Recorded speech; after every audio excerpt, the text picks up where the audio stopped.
The only thing I can think when you bring up Muschamp, and I'll bring up the dirty word one last time, is that I think this guy has proven over his tenure at Florida and South Carolina that he needs somebody else. Not that he's not involved in recruiting as a defensive coordinator, but give me the players, hand Muschamp the whiteboard, have him scheme up the defense. That is the expertise right there. Scheming up defenses. It was just maddening, Mark, because again, you look back at the recruiting rankings and they brought in top 20 classes, at minimum top 25. And it just it felt like, you Pick Six Previews. I got his magazine sitting right here. One of my good buddies, Brett Ciancia. He's gotten his magazine every year, like a conversion rate of which teams do the best job of taking the talent in their recruiting classes and winning games and who does the worst. Carolina was like second to last in those rankings, which meant they were getting talent. They were doing the least with the talent they got. And again, that's why I just fell out of recruiting. I was like, why am I going to get overexcited and overhyped for a guy that this coaching staff has proven they're going to get him on campus and just do nothing with him? I mean, that's how I felt. So I've got a much different take on recruiting now. I think last year showed again that Beamer and company, they have a staff in place that will be able to do more with less. And by the way, I want to address a comment I see from Kurt W. in your chat that says, is this guy acting like stars aren't important? That's not at all what I'm acting like. Actually, quite the opposite. I believe in blue chip ratio. I think to realistically compete for championships, you've got to be, the 50% or greater of blue chippers, 4 and 5 stars on your roster. Stars are important. They're not everything. We've seen it firsthand at South Carolina. The greatest of all.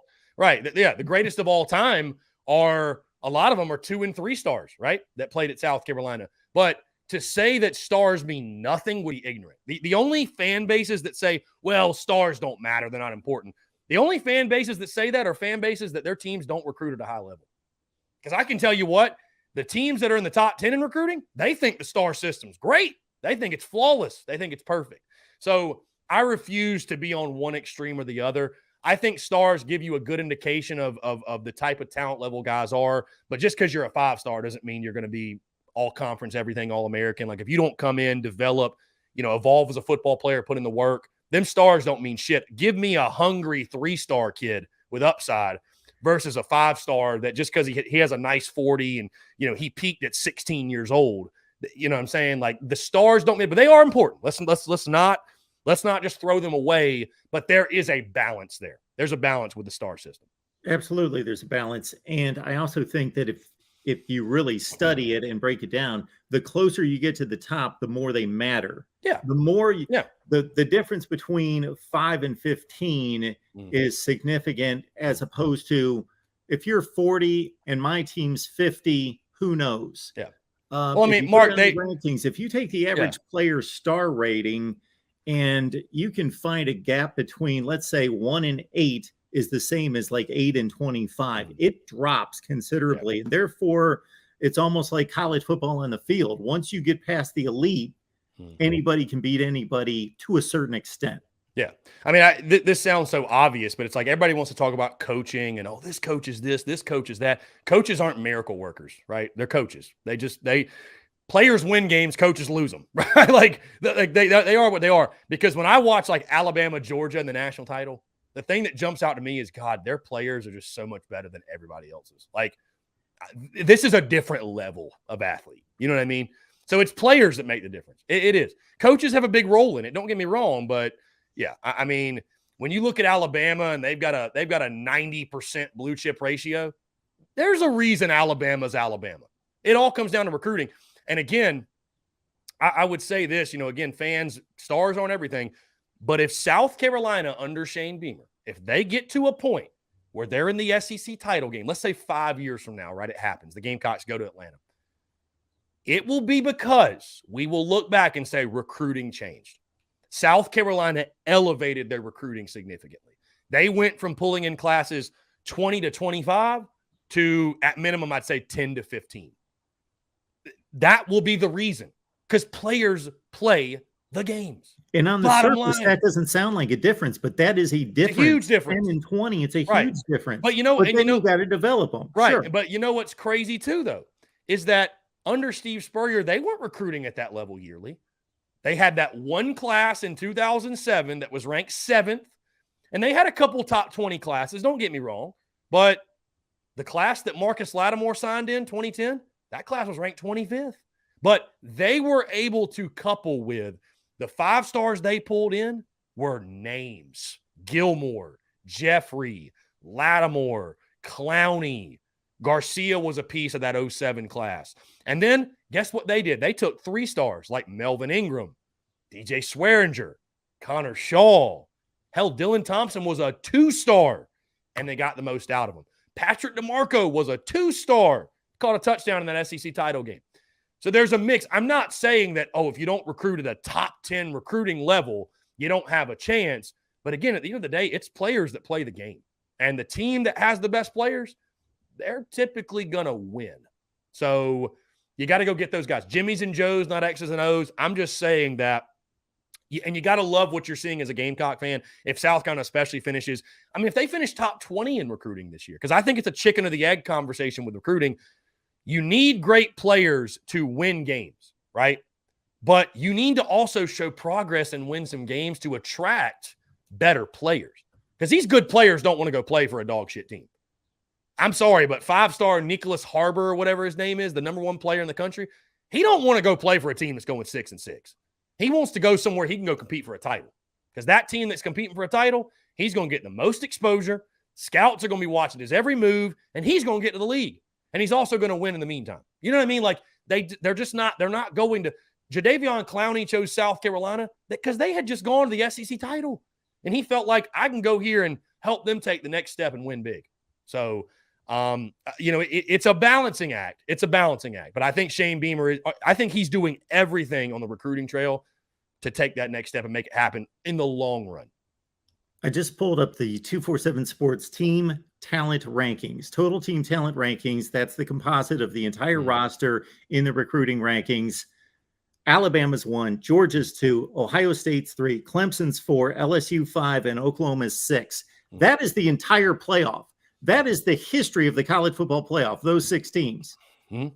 Yeah. That's proofs in the pudding, as we like to say, Mark. Proofs in the pudding. That's it. Again, stars, they don't matter to the fan bases of the teams that don't recruit at a high level. But they do matter. They do matter. When you look at the SEC, it appears to me Alabama and Georgia have separated. Vandy's bottom rung. Right. And then 3 through 13, sure, you can think, man, Texas A&M should be near the top. Maybe LSU, maybe Missouri near the bottom. But really, wide open. Yeah. Wide open. Yeah.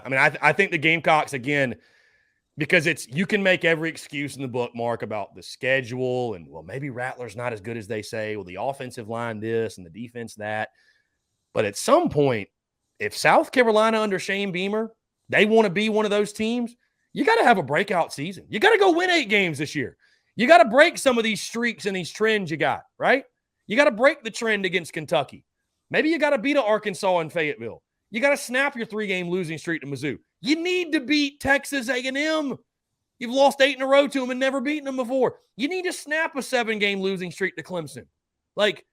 You got to break through at some point, right? If you're going to take the next step, and it took Spurrier a while to do it, right? Let's keep that in mind, too. It took him a while.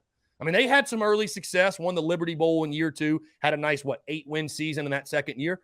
But years 3, 4, I believe 5, it was a struggle. It was a struggle winning 6 games. Spurrier was never really able to find his quarterback. It was a carousel between Blake Mitchell and Savell Newton and Chris Smelly. And then you had a freshman Garcia who I don't think was ready. Obviously, he was a knucklehead. We have him on our show every Monday. So it's going to take time. Be patient. But at some point, a signature win's got to happen, right?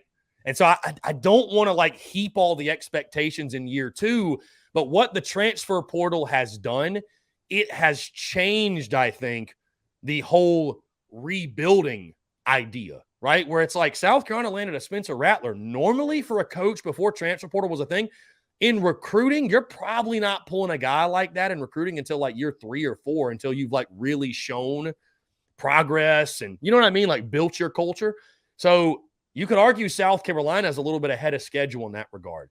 Again, I'm not saying all that to say have unrealistic expectations. If they don't win 8 games, it was a failure. But like you mentioned, it's wide open. Who's going to take it?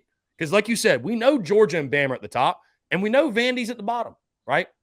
Who's going to take it? Who's going to take the 3 spot? Who's going to take the 4 spot? The SEC hierarchy thing is a big deal.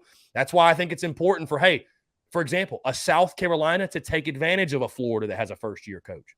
It's important for the Gamecocks at home against Tennessee to reverse that trend against the Volunteers and beat, because South Carolina and Tennessee are kind of in similar spots. 2 programs that are trying to have positive trajectory, and that the result of that game matters. It matters for those 2 teams, right, in regards to the hierarchy.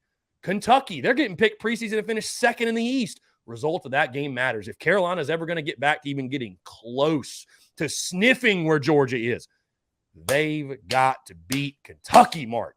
They got to beat Kentucky. You can't lose to Kentucky. You can't lose to Mizzou. You got to beat Mizzou, right? There's just certain games you got to win. And again, this is an opportunity this year, right? We can make every excuse in the book, but at some point, you're going to come into a year and say, okay, you got to break out, or either you're going to be stuck at 6-6 forever. You know what I mean? Which we all want more than that. So maybe this year is the year. I hate to put these crazy lofty expectations on Beamer and company so early, but on the other hand, you got all the pieces. And now you got the quarterback, which is the most important position on the field.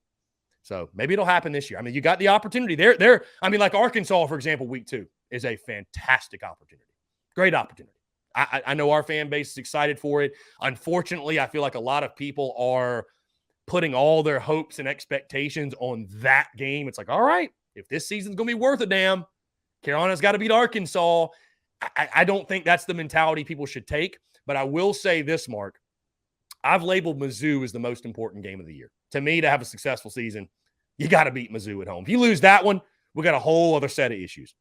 Arkansas is the biggest swing game, where it's like, losing to Arkansas won't wreck your season. I picked you to lose. But if you beat Arkansas, all bets are off. Carolina becomes the sexy thing in the SEC. Watch out for the Gamecocks. Week 3 against Georgia at home, all bets are off. Willie B will be shaking, right? All bets are off. Kentucky, to me, is the biggest inflection point, because it's like we mentioned. Realistically, Carolina loses to Arkansas and Georgia. They whack Charlotte and SC State. They come in that game 3-2, 0-2 in SEC play. And I think the result of that Kentucky game will just tell you a lot of like which directions this season goes. The biggest inflection point. You beat Kentucky, okay, shot at 7-8 wins, it's there. You lose to Kentucky, and like we mentioned, you get off to a 3-3 start, 0-3 in SEC play, and then you go into the bye week, Mark, with a lot of questions. You talk about Satterfield, his job status, his seat will be boiling if Carolina hadn't won an SEC game yet. Again, does the finger pointing start? The fan base will be in full meltdown mode. So that Kentucky game, it may not be the most important, but it is a massive, massive ball game on that schedule. So again, there's a lot of opportunity.